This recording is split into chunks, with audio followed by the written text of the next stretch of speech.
Hey there, cats and kitties. I am the Blues Man, Johnny Blues, and with this video I'll be discussing my thoughts on Ghost in the Shell Arise, Border 1, Ghost Pain, the first episode of a new Ghost in the Shell 4-part OVA series.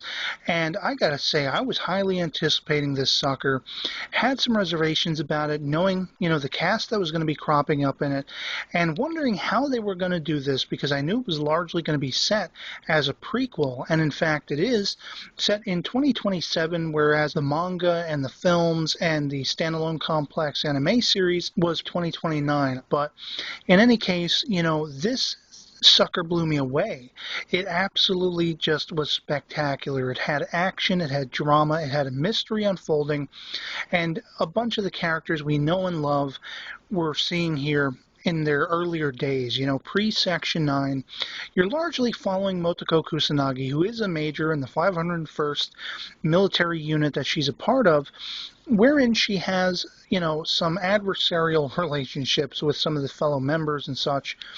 And she comes back to Japan after completing a mission or some such, to find out that her commanding officer, a man named Mamoru, who I believe may have been named that in homage to the director of the Ghost in the Shell films, Mamoru Oshii, has been murdered. And so she takes on this investigation, which is very personal to her, because he was her guardian. He raised her after the death of her parents. And we have a slightly different sort of, explanation as to how her parents died than what we were told in Ghost in the Shell standalone complex.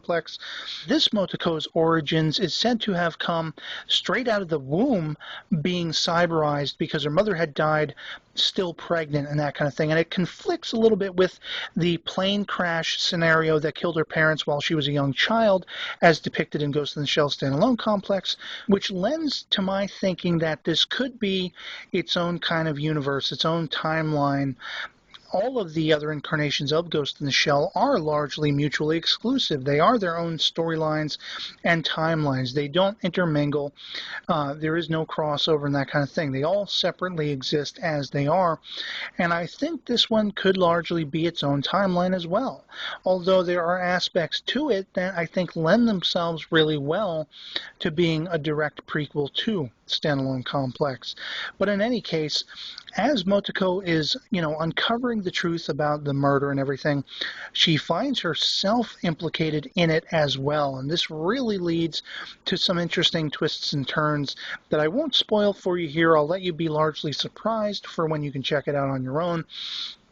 But suffice to say, by the end, I had goosebumps because, sort of the reservations I had going into it were all unfounded by the end. I mean, I really had a sort of little mini laundry list of, I hope they kind of hit point A, point B, point C.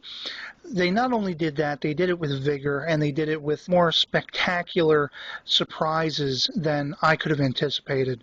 Now, one of the chief things, no pun intended, is the fact that Motoko is meeting along her investigation processes people who will later be her associates in Section 9, the organization Section 9, which eventually will become a special ops group filled with these former military and other investigative specialists and that kind of thing.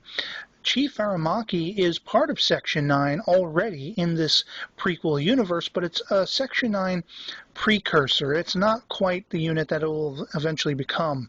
And that's really intriguing because the first time out, Motoko goes to the gravesite of her former commanding officer, and Aramaki is there with this precursor Section 9, and they uncover in his coffin a mobile cybernetic explosive device that looks like a young chick, essentially, comes out, starts doing the high-flying karate kicks, and boom, Motoko saves Aramaki's life.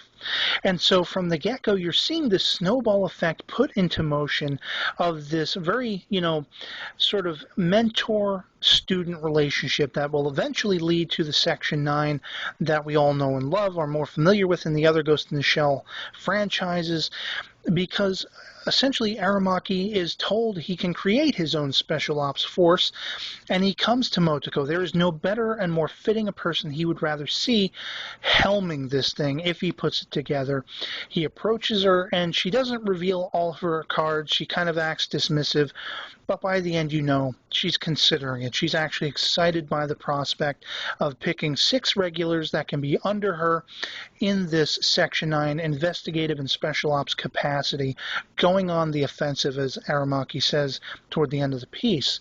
Now, as this investigation is unfolding, you have the dual intriguing aspects of Motoko meeting fellow members of the Section 9 as it will become. She meets Pazu, who is an undercover investigator in another, similarly related crime.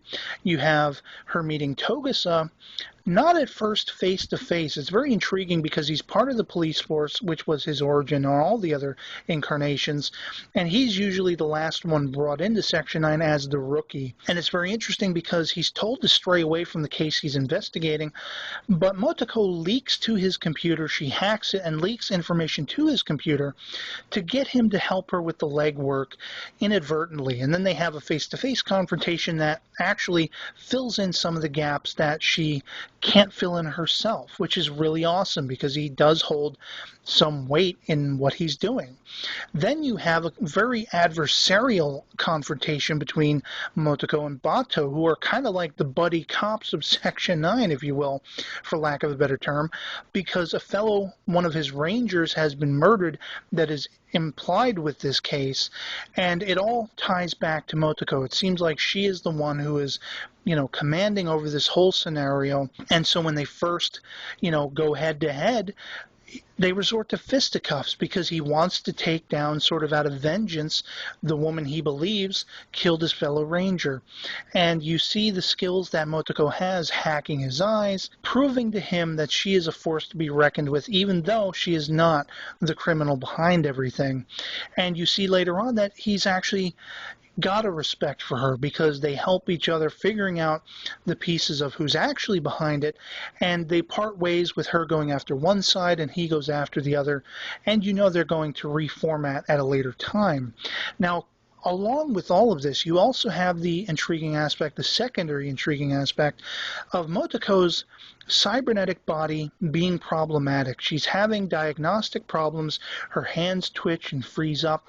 She's having memories and visionary flashes of things that either are or aren't there and are conflicting with the normal processes of her activities, to the point where she goes in and has scans done to try to find out what the problem is. It all relates to a virus that relates as a central factor to the overall case. And what's really fascinating in addition to this is how it relates back to the supposed origins of this Motoko being born straight out of the womb, if it's in fact true and her memories aren't false, because there is that question all throughout this story. What is she remembering? Which is the real memory? Which is not? And so forth. She has an image where she appears as a young girl, but then she has this conflicting memory of being born and cyberized straight out of the womb. So you have Batou believing that what she's experiencing with her, diagnostic troubles and everything like that is relating to a phantom pain, kind of like when someone loses a limb, they still feel the presence of that limb because of the way the brain interprets those signals and such. And she tells him, no, it's more like a ghost pain, because if these memories are true, I don't remember ever having a physical body. And so there's that really intriguing part of it where you're just not sure if what she's remembering is real or not.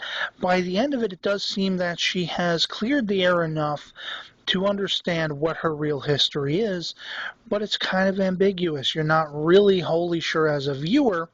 She is in herself, but you're left guessing, and that's why I say it could adapt itself and flow into a standalone complex, or it could be its own universe and timeline. It was just an absolutely fantastic first chapter in a prequel setting to the Ghost in the Shell universe. You have Motoko riding around in red leather, looking kind of like, something out of Akira on a giant red motorcycle. She's being followed around as appointed by Aramaki by the Logicoma, which is this version of the tachikomas or fuchikomas, depending on which version of Ghost in the Shell you aspire toward. And it's also interesting because you don't see some of the other characters that are meant to appear. You basically see all of the different Section 9 members credited in the opening credits, but not all of them appear in this first chapter. So I'm assuming characters like Ishikawa, Saito, Borma, they're going to show up in further chapters whenever they're going to be released. And it just blew me away. I, as I say, had goosebumps by the end of this. It just hit me in all the right places as a Ghost in the Shell fan, as an anime fan, as a intriguing and deep storytelling fan. And there's really no more highly a recommendation that I can give it than to say everything I've just said. Essentially, if you can find it online on an anime streaming site or some such, or you have the $50 to plop down for the Japanese import via something like rightstuff.com, I really, really recommend that you check out the Blu-ray or you check it out online streaming, as those are the only real means that are available to watch it. I'm hoping we'll eventually get a US-based DVD release, possibly dubbed and stuff like that. I'd love to see the cast of Standalone Complex return and revoice these characters. And I would love to hear from you guys in the comments below if you've seen Border 1 Ghost Pain, what you thought of it. So that'll be pretty much it for me on this one. I hope you're all doing well, and I'll catch you all later. Peace.